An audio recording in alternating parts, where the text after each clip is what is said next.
ठाण्यात ढोलताशांच्या गजरात, गुलालाच्या उधळणीत गौरी गणपतींचं जल्लोषात विसर्जन।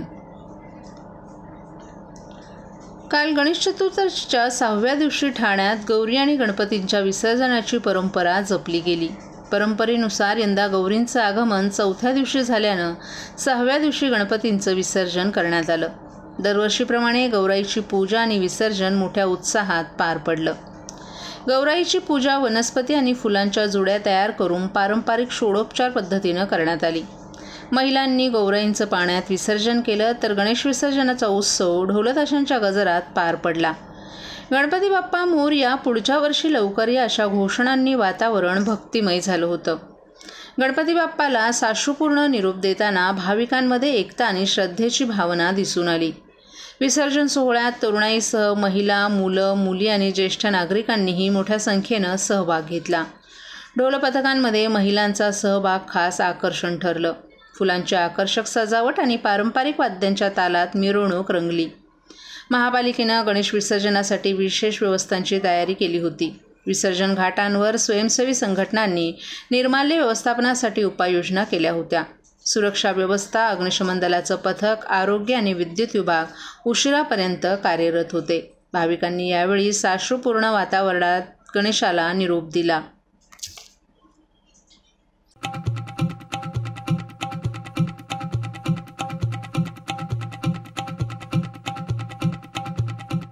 C.P. Goenka International School, nurturing talent at young age for scholastics, sports and performing arts in global perspective. Proud to have world toppers and country toppers in 10th standard Cambridge examinations. Ranked the best emerging school by the Times of India for personality over percentage. C.P. Goenka is the intelligent choice.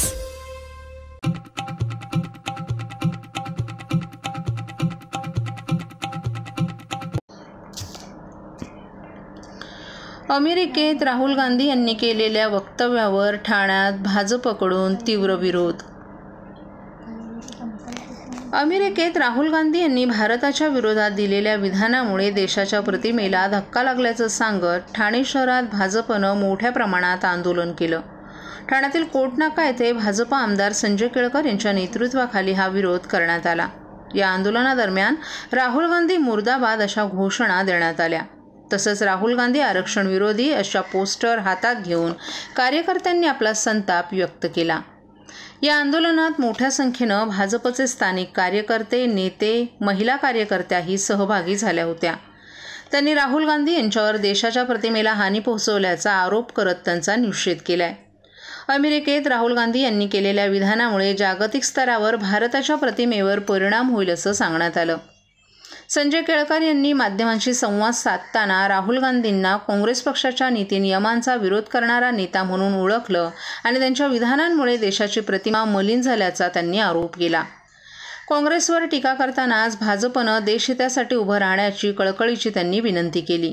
यावेळी भाजप आमदार ठाणे शहर संजय केळकर, भारतीय जनता पार्टीचे ठाणे शहर जिल्हा अध्यक्ष संजय वाघोले, महिला मोर्चाच्या अध्यक्षा स्नेहा पाटील, परिवहन समितीचे सदस्य विकास पाटील, सरचिटणीस सचिन पाटील, वृषाली वाघोले तसंच इतरही या आंदोलनात सहभागी झाले होते।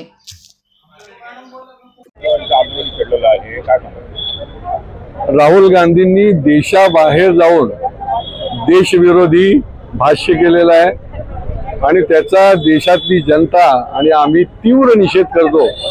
यांची सवयच आहे देशाच्या बाहेर जायचं, देशाच्या विरुद्ध बोलायचं, देशविरोधी वक्तव्य करायचं आणि जो देश विकासाकडे नेला जातोय, आदरणीय नरेंद्र मोदीजींच्या नेतृत्वाखाली क्रमांक 5 वर नेला जातोय। सारं जग या देशाचा आणि पंतप्रधान नरेंद्र मोदींचा आदर करतंय आणि राहुल गांधी जे आहेत ते बाहेर गेले, आतमध्ये तर बरोबर जातात, पण देशाच्या बाहेर देखील चुकीच्या पद्धतीने बोलतात, देशविरोधी बोलतात, आरक्षणाच्या विरोधी देखील बोलतात। आरक्षण विरोधी बोलणं याचा अर्थ डॉक्टर बाबासाहेब आंबेडकरांचाच अपमान करणं। महामानव डॉक्टर बाबासाहेब आंबेडकरांना यांनी नेहमीच निवडणुकीतही हरवलंय आणि अपमानित देखील केलेलं आहे आणि त्याच्यामुळे देशातली जनता याचा तीव्र निषेध करते। त्यांनी अशा प्रकारचं वक्तव्य त्वरित थांबवावं, देशाची माफी मागावी. त्यांना काय पडलेली नाही. त्यांना फक्त निवडणूक दिसते, वोट बँक पॉलिटिक्स दिसतं आणि त्याच्यामुळे देशात आणि देशाच्या बाहेर ही मंडळी जी आहे ती सत्तेकरता आपापली आहे. 50 वर्षात तर काही केलं नाही, परंतु आता अनेक वर्ष जी आहे ती यांची सत्ता हातातून गेली आहे, 100च्या वर पण येत नाही आणि त्याच्यामुळे काही करून सत्ता मिळवण्याकरता देशविरोधी काम जे करतायत आणि त्यांचे सगळे जे मित्र आहेत, उद्धव ठाकरे, शरद पवारजी, हे सगळे मुख गिळून बसलेले आहेत. इतर वेळेला सकाळपासून संध्याकाळपर्यंत तुमच्याच या चॅनलवर बडबड बडबड बडबड करत असतात. साधा तुम्ही निषेध पण करत नाही. आरक्षणाच्या विरोधी तुम्ही आहात हे आता लोकांना तुमचा खरा चेहरा दिसलेला आहे.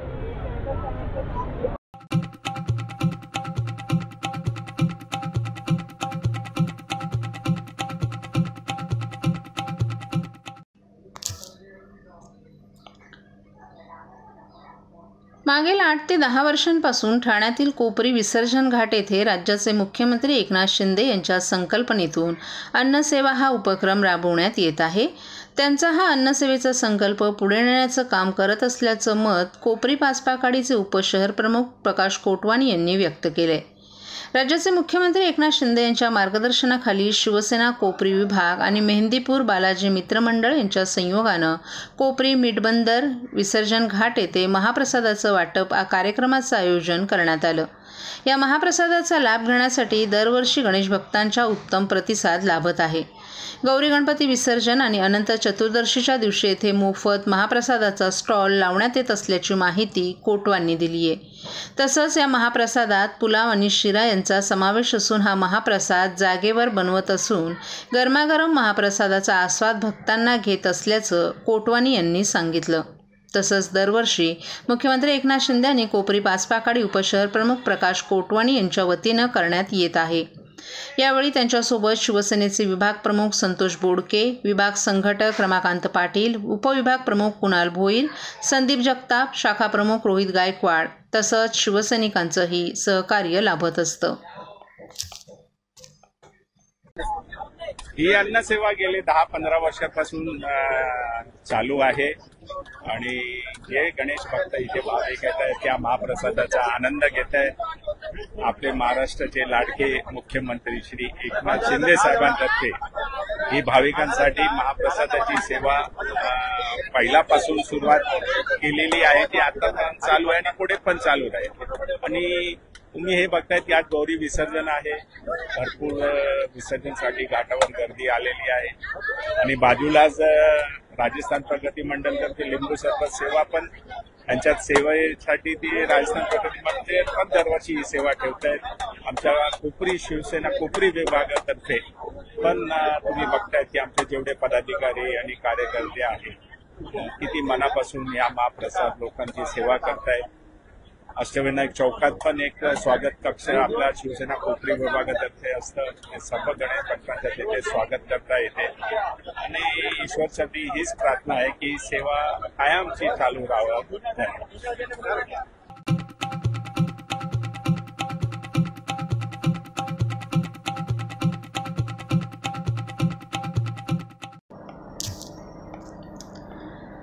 आमदार प्रताप सरनाईक यांच्या घरी स्थापित गणेश मूर्तीचं गृहसंकुलाच्या आवारात पर्यावरणपूरक विसर्जन. ठाणे शहरात गणेशोत्सवाच्या उत्साहात गणरायाचं विसर्जन मोठ्या जल्लोषात पार पडलं. शहरातील विविध विसर्जन घाटांवर आणि कृत्रिम तलावांमध्ये गणेश विसर्जनाच्या सोहळ्यांना भरपूर गर्दी जमली होती. मात्र या पार्श्वभूमीवर आमदार प्रताप सरनाईक यांनी त्यांच्या गृहसंकुलाच्या आवारात पर्यावरणपूरक विसर्जनाची अनोखी व्यवस्था केली होती. सरनाईक यांनी फुलांनी सजवलेल्या खास हौदाची निर्मिती करून विसर्जन पार पडलं.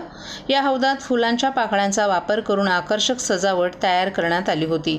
आमदार सरनाईक, पूर्वेश सरनाईक आणि संपूर्ण सरनाईक कुटुंबीय या प्रसंगी उपस्थित होते. हा विसर्जन सोहळा अत्यंत शांततेने आणि पर्यावरणपूरक पद्धतीनं पार पडला. आमदार सरनाईक यांनी पर्यावरणाच्या संरक्षणाचा संदेश देत प्लास्टर ऑफ पॅरिसच्या मूर्तीच्या ऐवजी नैसर्गिक पर्यायांचा वापर करून विसर्जनाचं महत्त्व पटवून दिलं. हा उपक्रम ठाण्यातील नागरिकांसाठी एक प्रेरणादायी उदाहरण ठरला आहे. गणेशोत्सवाच्या पारंपरिक उत्साहात पर्यावरणपूरकता जपण्याचं महत्त्व या प्रसंगी विशेषपणे अधोरेखित झालं. गणपती बाप्पा मोरया. पुढल्या वर्षी लवकर ह्या जयघोषामध्ये आज आमच्या गणेशाचं आणि त्याचबरोबर गौरींचं आज विसर्जन करण्यात आलं. गेल्या अनेक वर्षापासून आम्ही पर्यावरणपूरक गणेशोत्सव घरामध्ये साजरा करतोय की लोकप्रतिनिधी म्हणून आम्हीच जर अशा पद्धतीनं लोकांना दाखवलं की पर्यावरणपूरक गणेश हा आमच्या घरामध्ये आम्ही बसवतो.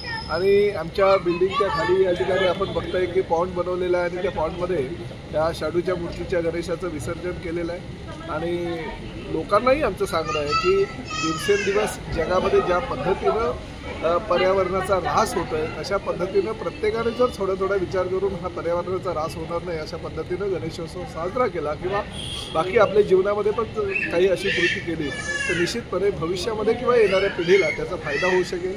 पर्यावरणाचा असा संदेश देण्याचा एक प्रामाणिक प्रयत्न ह्या भागाचा ओळा माजिवडा विधानसभाचा आणि प्रामुख्याने ठाणे आणि वीर भाईंदरचा आमदार म्हणून मी गेल्या काही वर्षापासून प्रयत्न करतोय. आमचे युवा सेनेचे कार्याध्यक्ष पूर्वेश सरनाईक, माझे मोठे चिरंजीव वियंग सरनाईक अतिशय भक्तिभावानं या गणेशोत्सवामध्ये सहभागी होतात आणि आनंद घेत असतात. आमची नगरसेविका परिषद सरनाईकसुद्धा फार तन्मयतेनं ही देवीची आराधना आणि गणेशाची उपासना करत असतात. त्यामुळे अतिशय भक्तिभावाच्या वातावरणामध्ये हा उत्सव आम्ही दरवर्षी साजरा करतो. माझं लोकांना एकच सांगतं आहे, सर्व नागरिकांनी पर्यावरणाचा ऱ्हास न होता गणेशोत्सव साजरा करा जेणेकरून येणारी भविष्यातली पिढी ही सक्षम होऊ शकते. महायुती चांगलं काम करते. बाप्पाकडे काय मागितलं? बाप्पाला एकच मागणं आहे की ज्या पद्धतीनं मुख्यमंत्री एकनाथ शिंदे गेल्या 27 महिन्यांपासून ह्या राज्याचं नेतृत्व करत असताना समाजातील सगळ्या घटकांना सांभाळून घेण्याचं काम त्यांनी केलं आहे. माझी लाडकी बहीण योजना तर ह्या महाराष्ट्रामध्ये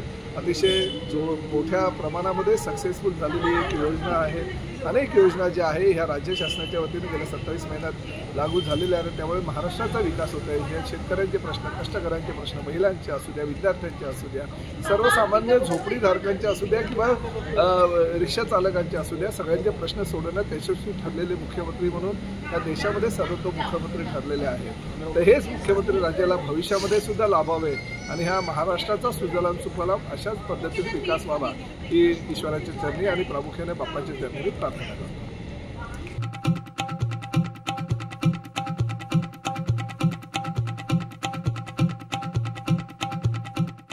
महाराष्ट्रातील भगिनींना आधार देणारी राज्य शासनाची मुख्यमंत्री माझी लाडकी बहीण योजना. या योजनेअंतर्गत अल्प उत्पन्न गटातील 21 ते 65 वयोगटाच्या भगिनींना मिळणार दरमहा 1500 रुपयांची मदत. अर्ज करण्यासाठी 31 ऑगस्ट 2024 पर्यंत मुदतवाढ. कुटुंबाचं वार्षिक उत्पन्न 2.5 लाख रुपयांपेक्षा कमी असलेल्या महिला पात्र. कुटुंबाकडे पिवळं किंवा केशरी रेशन कार्ड असल्यास उत्पन्नाचा दाखला आवश्यक नाही.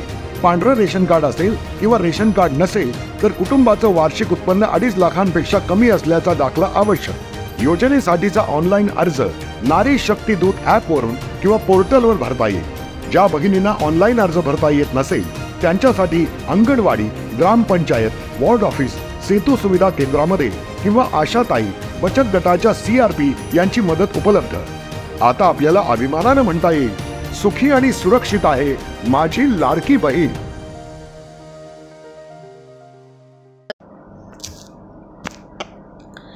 केंद्र आणि महाराष्ट्र सरकारच्या समन्वयातून महाराष्ट्रात 4714 घरांमध्ये सौर ऊर्जा वापरली जात आहे. पंतप्रधान सौर घर मोफत योजनेला उदंड प्रतिसाद देत राज्यातील 31,000 घरगुती सौर ऊर्जेचं वीज ग्राहक झाले आहेत. यापैकी 4714 ग्राहकांकडे प्रत्यक्षात सौर ऊर्जेचे दिवे चालवले जात आहेत. त्याशिवाय राज्यात आणखी 875 अशा सौर ऊर्जेच्या प्रकल्पांची कामं वेगानं पूर्णत्वाकडे जात आहेत. प्रत्येक घराच्या छतावर 1 ते 3 किलोवॅट क्षमतेच्या सौर ऊर्जा निर्मितीसाठी दर महिन्याला सुमारे 120 ते 360 युनिटपर्यंत मोफत वीज उपलब्ध होत आहे. यासाठी विविध बँकांकडून सवलतीच्या घरात कर्जांची सोय उपलब्ध करून दिली आहे. अशा सौर ऊर्जा प्रकल्पातून 25 वर्ष मोफत वीज मिळणार आहे. पंतप्रधान सौर ऊर्जा योजनेच्या माध्यमातून गावखेड्यातील घरं आता उजळून निघाली आहेत.